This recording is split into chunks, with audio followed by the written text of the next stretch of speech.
इसके अलावा और भी क्या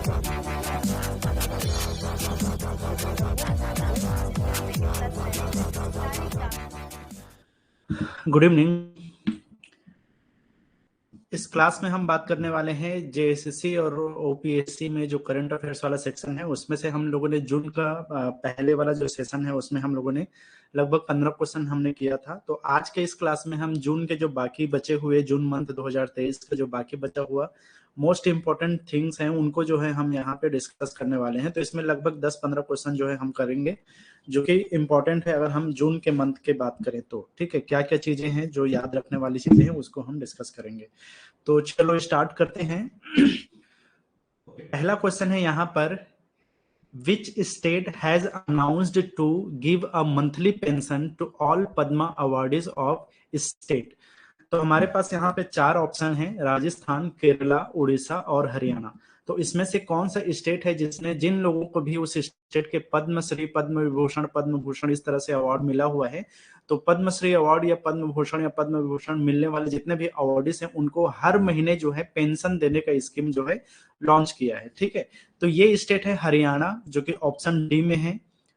सॉरी, ये ऑप्शन डी में है हरियाणा। तो अभी जो है हरियाणा के जो चीफ मिनिस्टर है मनोहर लाल खट्टर, उन्होंने अनाउंस किया है कि उनको मंथली जो है 10,000 जो है पेंशन के रूप में दिया जाएगा। पर मंथ 10,000, जितने भी पद्मा अवार्डी हैं उनको पर मंथ जो है 10,000 का एक तरह का पेंशन स्कीम है समझो। तो जो भी पद्मा अवार्डी से स्टेट के उनको जो है हरियाणा सरकार जो है हर महीने 10,000 देगी। ठीक है, तो ऑप्शन डी जो है इसका करेक्ट आंसर है, हरियाणा। चलो सेकेंड यहाँ पे क्वेश्चन है, the first ever Khelo India tribal sport festival concluded recently in which city. अब देखो ये पहली बार है जब भारत में जो है ट्राइबल खेलो इंडिया के अंतर्गत जो खेलो इंडिया स्कीम चल रहा है देश में, उसी के अंतर्गत एक तरह का ये जनजातीय खेल महोत्सव है जिसको हम ट्राइबल स्पोर्ट फेस्टिवल कहते हैं। तो ये किस सिटी में जो है ऑर्गेनाइज किया गया है और ये फर्स्ट एवर है, पहली बार देश में इस तरह का जो है ऑर्गेनाइजेशन, मतलब कि इस तरह का जो है बोलना चाहिए कि खेल या स्पोर्ट फेस्टिवल जो है ऑर्गेनाइज किया गया है। तो ये है 4 ऑप्शन हमारे पास है, संबलपुर, भुवनेश्वर, अंगुल और रायगढ़। तो ये चारों का चारों जो है आपका उड़ीसा वाला सेक्शन है। तो याद रख, आप अगर उड़ीसा से हो तो आप लोगों ने सुना जरूर होगा इसके बारे में। कोई बता सकता है क्या? ये अभी रिसेंटली जून में हुआ है ये फेस्टिवल जो है 9 से 12 जून के बीच में 2023 में। ठीक है, इसमें लगभग 26 स्टेट्स ने जो है पार्टिसिपेट किया है। आप मान सकते हो कि 1000 जो है बोलना चाहिए कि लगभग एक ऑफिशियल से 5000 लगभग जो है जो ट्राइबल एथलीट्स हैं वो इसमें पार्टिसिपेट किए हैं।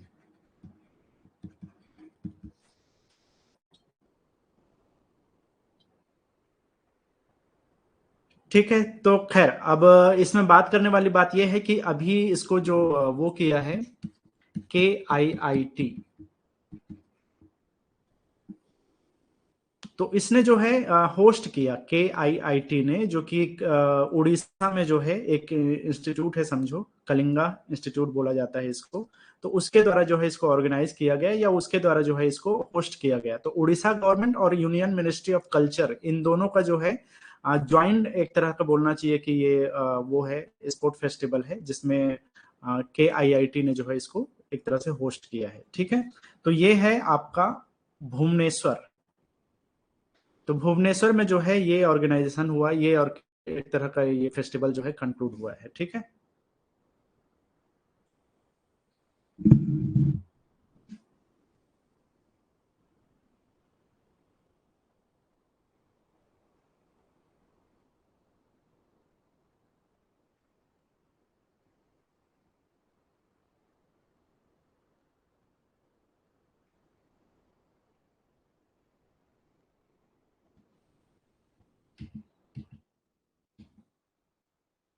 थर्ड क्वेश्चन है यहाँ पे, which IIT has successfully generated hydrogen from sea water using solar energy.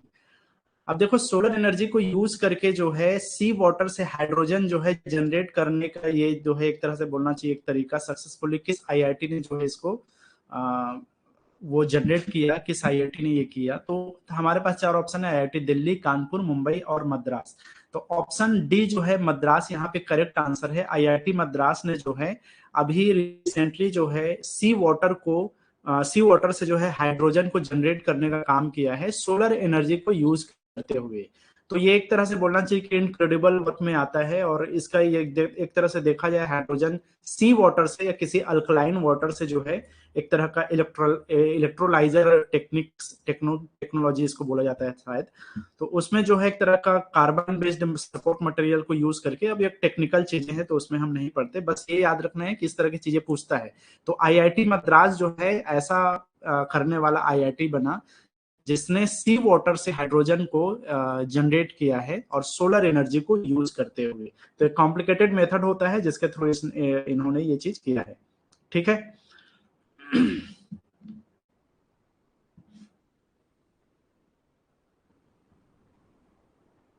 ये जून का करंट अफेयर्स है अनुराग, जून मंथ का ये लास्ट सेक्शन है। जून का एक क्लास हो चुका है तो उसके जो बचे हुए 10-12 क्वेश्चन थे, 15 क्वेश्चन है इसमें, उसको हम कर रहे हैं। तो नेक्स्ट क्वेश्चन है यहाँ पे, which state has become the first state to win the international green apple award. यहाँ पे चार ऑप्शन है हमारे पास, बिहार, केरला, उड़ीसा और तेलंगाना। तो कौन सा स्टेट है जिसने ग्रीन एप्पल अवार्ड जो है जीता है। अब देखो ये जो ग्रीन एप्पल अवार्ड होता है ये अवार्ड दिया जाता है बिल्डिंग कंस्ट्रक्शन के लिए। ठीक है।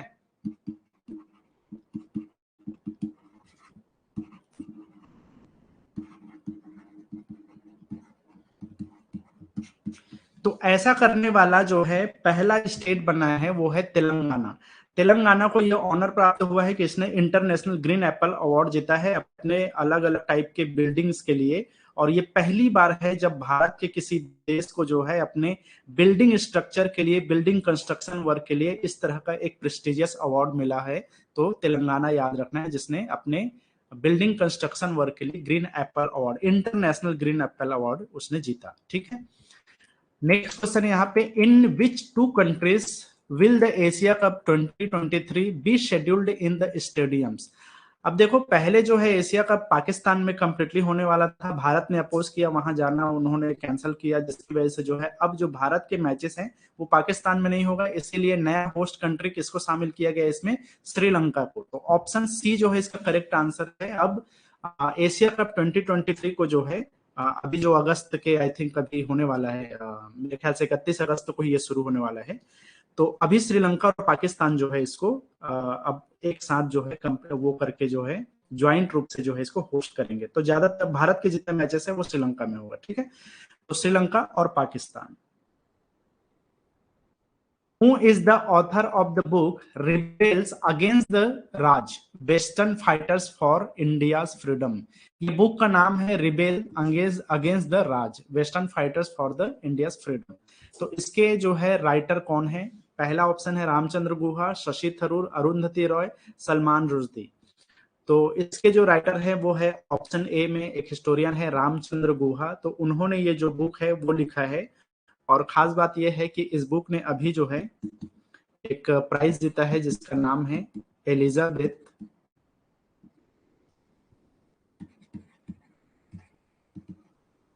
Longford prize.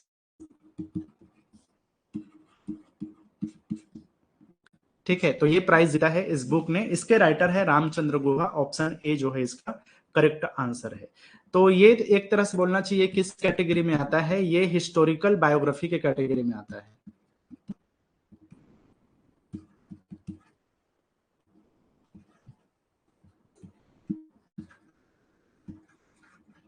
ठीक है। तो इसी कैटेगरी में 2023 में इसने ये एलिजाबेथ लॉन्गफोर्ड प्राइज 2023 जो है इन्होंने जीता है। ठीक है। इसके पहले जो है रामचंद्र गुहा भारतीय इतिहासकार हैं और उन्होंने जो है आप लोगों ने अगर कभी नाम सुना होगा तो एक न्यूज़पेपर आता है द टेलीग्राफ करके। ठीक है। उसमें जो है ये कॉलम लिखते हैं और हिस्ट्री से रिलेटेड बहुत सारे बुक लिखा है, जिसमें से एक बुक बहुत फेमस हुआ था इंडिया आफ्टर गांधी और गांधी बिफोर इंडिया, ऐसा करके एक बुक का नाम है। जिसमें से इंडिया आफ्टर गांधी, मैंने बहुत सुना है उसका नाम, इंडिया आफ्टर गांधी करके, तो वो बुक रामचंद्र गुहा, हिस्टोरियन रामचंद्र गुहा ने ही लिखा है, ठीक है। चलो नेक्स्ट क्वेश्चन है यहाँ पे, which state recently launched the Arunpol app for its citizen. अपने लोगों के लिए कौन से स्टेट है जिसने अपने लोगों के लिए अरुण पुल ऐप को लॉन्च किया है? तो हमारे पास चार ऑप्शन है अगेन यहाँ पे, उड़ीसा, हिमाचल प्रदेश, अरुणाचल प्रदेश और झारखंड। तो कौन सा स्टेट हो सकता है जिसने अरुण पुल ऐप लॉन्च किया होगा? चलो तुक्का लगाओ यहाँ पे।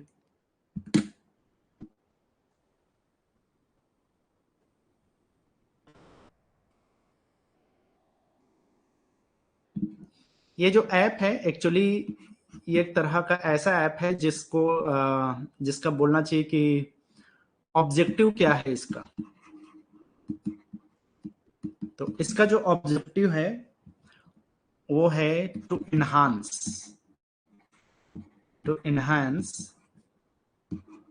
The safety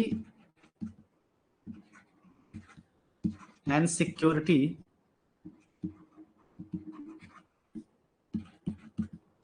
of the citizens, ऐसा आप याद रख सकते हैं इसको। तो मेन चीज इसका टारगेट है अरुण पुल का, अपने लोगों का, अपने सिटीजन का सेफ्टी और सिक्योरिटी को जो है इनहैंस करना जो है इसका मेन मकसद है।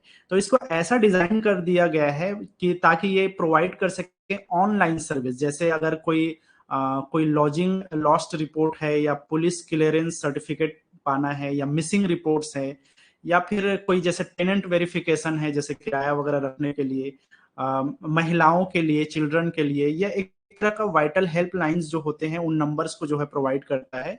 तो इस तरह के अलग अलग इसमें 16 सर्विसेज जो है इनिशियल फेज में जो है प्रोवाइड किया जाएगा।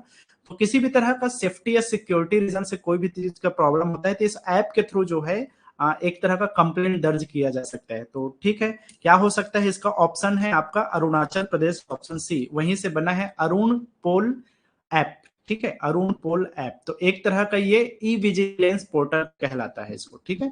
इसके अलावा इन्होंने अरुण पोल ऐप के अलावा ई विजिलेंस पोर्टल ये लॉन्च किया है आपके वेबसाइट्स वगैरह के लिए, ठीक है।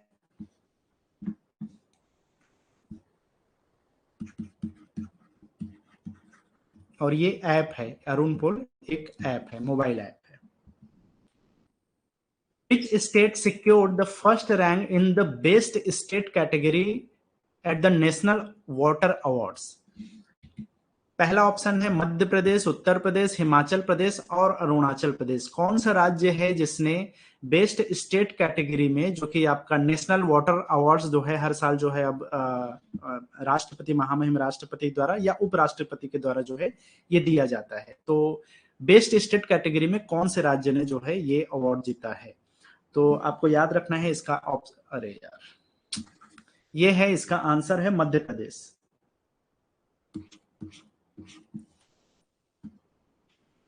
ठीक है, तो मध्य प्रदेश को बेस्ट स्टेट कैटेगरी में जो है ये अवार्ड दिया गया।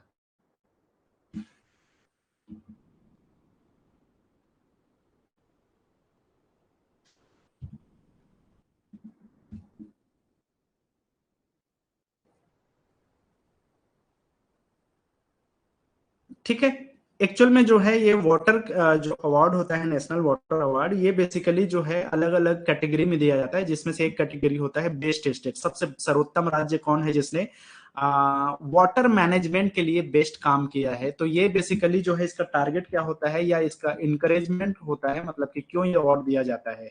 तो ये बेसिकली दिया जाता है फॉर क्या बोल सकते हो, कमेंडेबल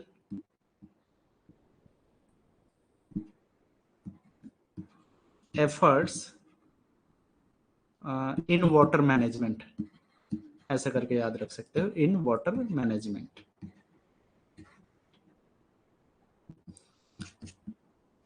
ठीक है, तो जल संसाधन को बेहतर तरीके से, उसके रिसोर्स को बेहतर तरीके से यूटिलाइज करना, और उसको एक तरह से बोलना चाहिए कि उसको कंजर्व करने के लिए जो वाटर मैनेजमेंट काम हो रहा है पूरे देश में, उसमें से जो बेस्ट राज्य है वो मध्य प्रदेश है, जिसके लिए नेशनल वाटर अवार्ड 2000, अच्छा ये अवार्ड याद रखना है ये 2022 के लिए दिया गया है। ठीक है, ये अवार्ड जो है 2022 के लिए, लेकिन उसको अभी रिसेंटली जून में जो है 16 जून को जो है ये अवार्ड दिया गया। इन विच स्टेट इज द गोधन न्याय योजना बिंग लॉन्च्ड? 4 ऑप्शन है, पंजाब, झारखंड, बिहार और नागालैंड। तो एक खास बात यहाँ पे इस क्वेश्चन में याद रखना है आपको कि जो गोधन न्याय योजना है ये 2020 में जो है छत्तीसगढ़ गवर्नमेंट ने जो है ऑलरेडी जो है इसको लॉन्च किया था, मतलब इसी नाम से।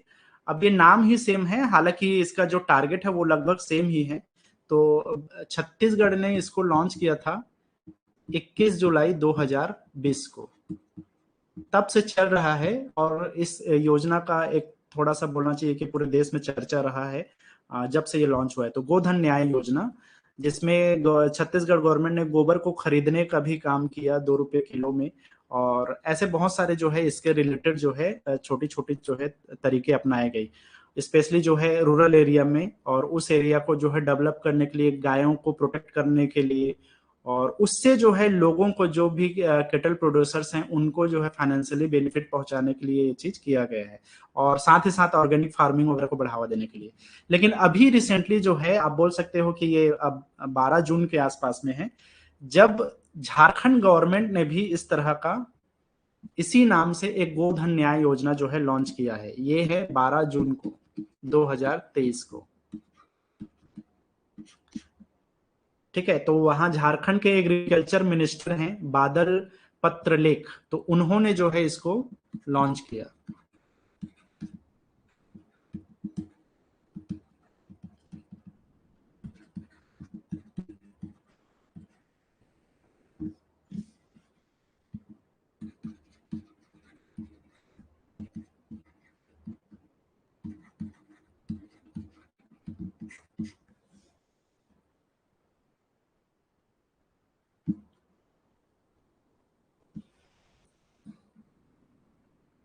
ठीक है, तो इसका ऑब्जेक्टिव क्या है इस स्कीम का? एक्चुअली जो है जो फार्मर्स हैं वो जो केमिकल फर्टिलाइजर्स पे उनकी जो डिपेंडेंसी है उसको कम करना, और ऑर्गेनिक फार्मिंग को जो है, और जो काउ डंग वगैरह से जो वर्मी कंपोस्ट खाद बनता है उसको बढ़ावा देने के लिए, उसको प्रिपेयर करने के लिए जो है ये गोधन न्याय योजना जो है लागू किया गया या लॉन्च किया गया झारखंड में। ठीक है, तो याद रखना है ये झारखंड का न्यूज है, जो 12 जून 2023 को लॉन्चिंग इसका हुआ है। नेक्स्ट क्वेश्चन है यहाँ पे, on which date is international yoga day celebrated? ये सबको पता होगा यार, चलो जो लोग भी हो ऑनलाइन बताओ क्या है इसका answer. On which date is international yoga day celebrated?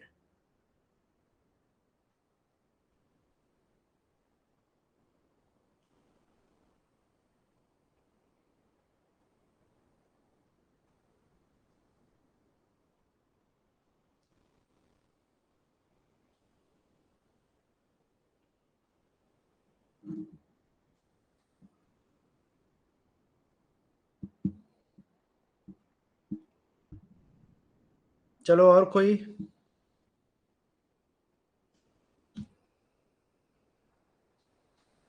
कोई नहीं करता क्या योगा?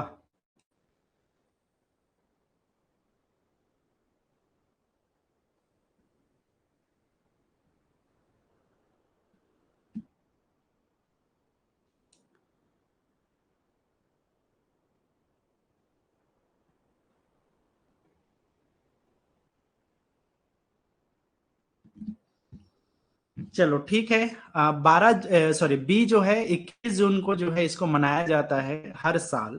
तो ये इंटरनेशनल योगा डे है, और इसको जो है संयुक्त राष्ट्र ने जो है इसको डिक्लेयर किया है ना। अब ये सिर्फ भारत की बात नहीं है, इंटरनेशनल योगा डे है, मतलब अंतरराष्ट्रीय योगा दिवस है ये। तो आई थिंक 11 दिसंबर 2014 को जो है संयुक्त राष्ट्र के द्वारा जो है इसको घोषित किया गया।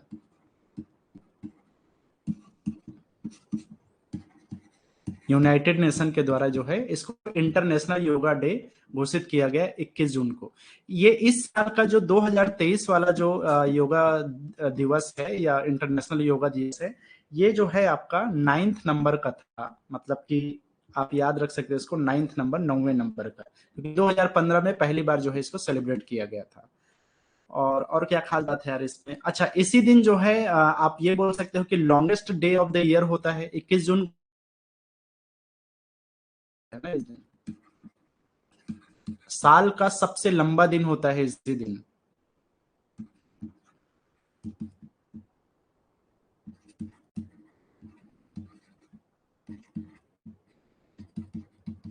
ठीक है, समर सोल्स्टिस इस दिन होता है।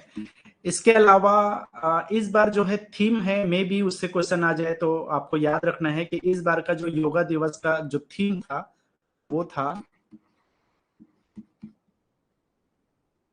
Yoga for वसुदैव कुटुंबकम।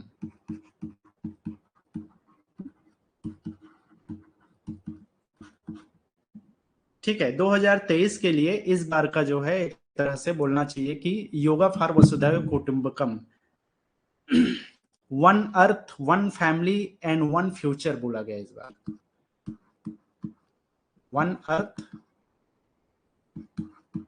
One family and one future.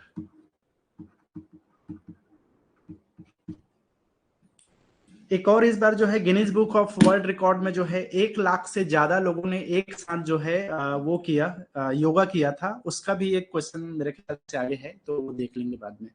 In which country did Bhavani Devi become the first Indian to win a bronze medal at the Asian fencing championship? जो एशियन जो फेंसिंग चैंपियनशिप है, जिसको हम तलवारबाजी बोलते हैं, उसमें जो है ब्रॉन्ज मेडल जीतने वाली पहली महिला भारतीय महिला बनी। ये कौन सा हुआ, किस देश में एशियन फेंसिंग चैंपियनशिप हुआ है, ये आपसे पूछ रहे हैं। तो ऑप्शन है यहाँ पे फ्रांस, चाइना, भूटान भूटान और नेपाल। तो यहाँ पर जो है चाइना में हुआ है एशियन फेंसिंग चैंपियनशिप 2023। तो इसमें जो है चाइना में इन्होंने जीता ब्रॉन्ज मेडल, और ऐसा करने वाली ये भारत की पहली जो है वो बन गई है। इसके पहले वो ओलंपिक में भी पार्टिसिपेट कर चुकी हैं और भी अलग अलग कंपटीशन में उन्होंने मेडल जीता हुआ है। तो ये ऐसा करने वाली एशियन फेंसिंग चैंपियनशिप में ब्रॉन्ज मेडल जीतने वाली पहली भारतीय महिला बनी। नेक्स्ट क्वेश्चन है यहाँ पर, in which Indian state did the fourth G20 tourism meeting take place? कौन सा स्टेट में जो है अभी चौथे नंबर का G20 का जो टूरिज्म मीटिंग है वो होने वाला है? तो ये है गुजरात, असम, गोवा और तेलंगाना। किसमें कौन सी इसमें हो सकता है? तो इसको आप तुक्का लगा सकते हो। टूरिज्म के लिए कौन सा स्टेट है जो सबसे ज्यादा फेमस है भारत में, अगर देखा जाए तो बता सकते हो, जहां लोग जाना चाहते हैं पिकनिक मनाने के लिए। कॉलेज के लड़के जाते हैं वहां।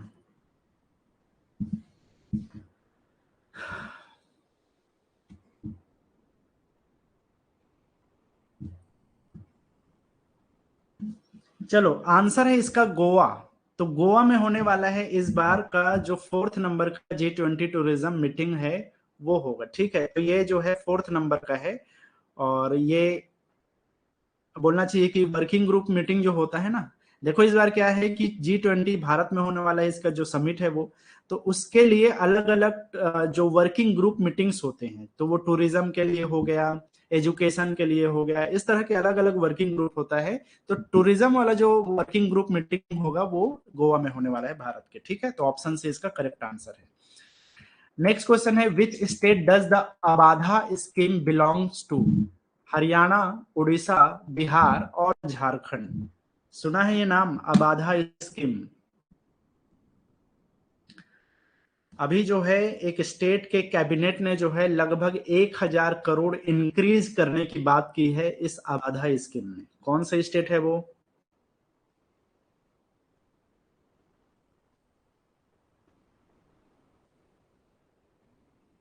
इसका फुल फॉर्म क्या होता है ये ध्यान रखना।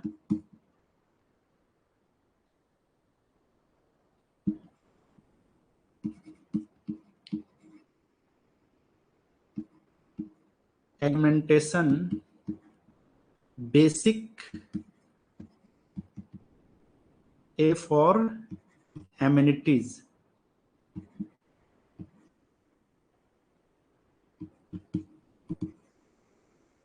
and D for development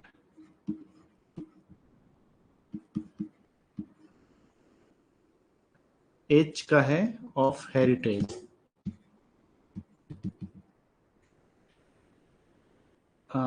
H बज गया है एंड आर्किटेक्चर, ऐसा करके है आर्किटेक्चर।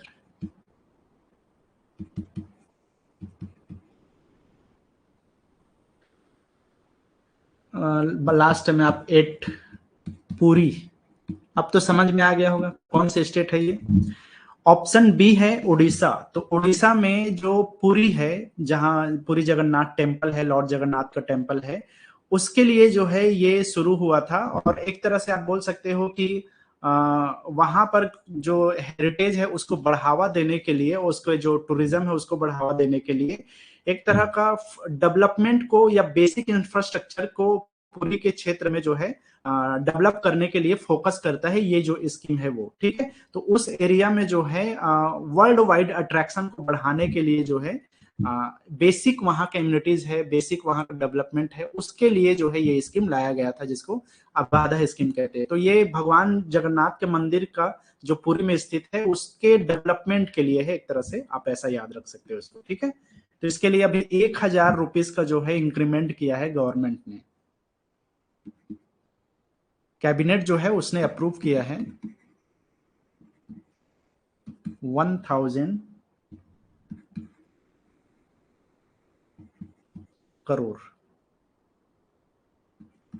1000 करोड़ रुपीस जो है इंक्रीज किया है इस स्कीम के, क्योंकि ये स्कीम जो है 2017-18 से बजट में शामिल था। तो अभी 2022-23 के लिए 1000 रुपया जो है उसमें और इंक्रीमेंट हुआ है, जो भी बजट उसका रहा है उसमें। नेक्स्ट क्वेश्चन है यहाँ पर, what is the India's rank in the gender gap report 2023। 4 option है, 122, 127, 137 और 148। तो देखो जेंडर गैप रिपोर्ट में भारत का अभी जो स्थान है वो 127 है। लगभग इसमें 146 देशों का रैंक इसमें दिया गया है। तो 146 में से इंडिया का जो रैंक है वो 127 रैंक है,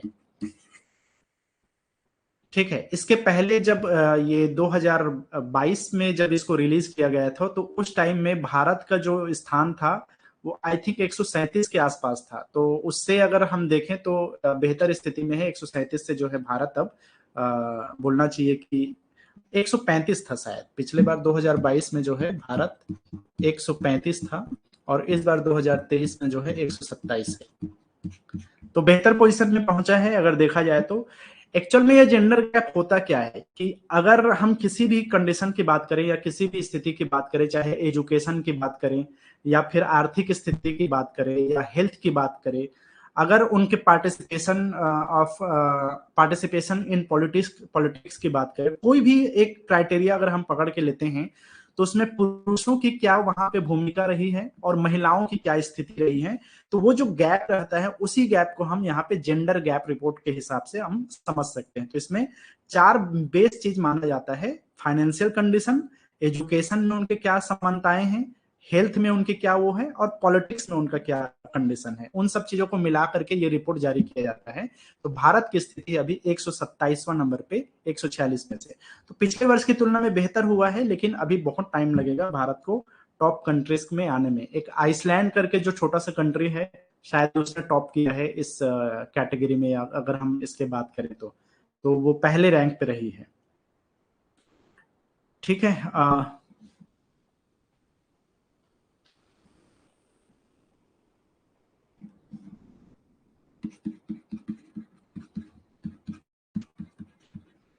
आइसलैंड।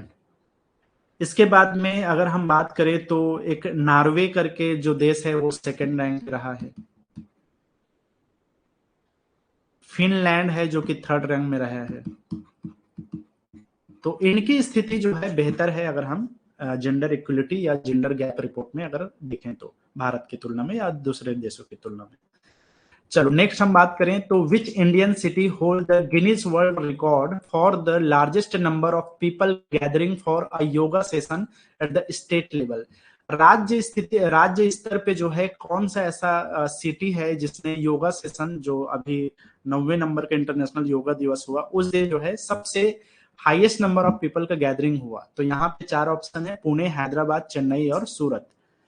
तो सूरत एक ऐसा सिटी बना जिसका नाम अब गिनीज वर्ल्ड रिकॉर्ड में जो है शामिल हो गया है, largest number of people gathering के लिए।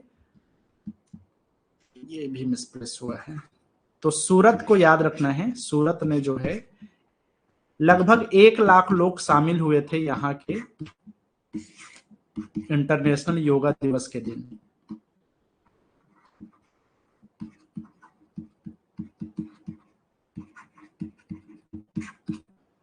ठीक है, तो 1 लाख लोगों ने एक साथ जो है वहां पे योगासन किया था।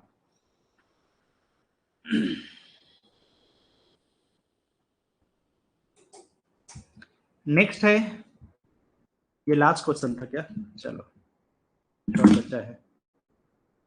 चलो ये लास्ट क्वेश्चन है इस साल, इस जून महीने का, और हम नेक्स्ट कल और क्लास होगा जिसमें हम जुलाई मंथ का जो है हम देखने वाले हैं करंट अफेयर्स को। ठीक है, तो अभी के लिए इतना ही।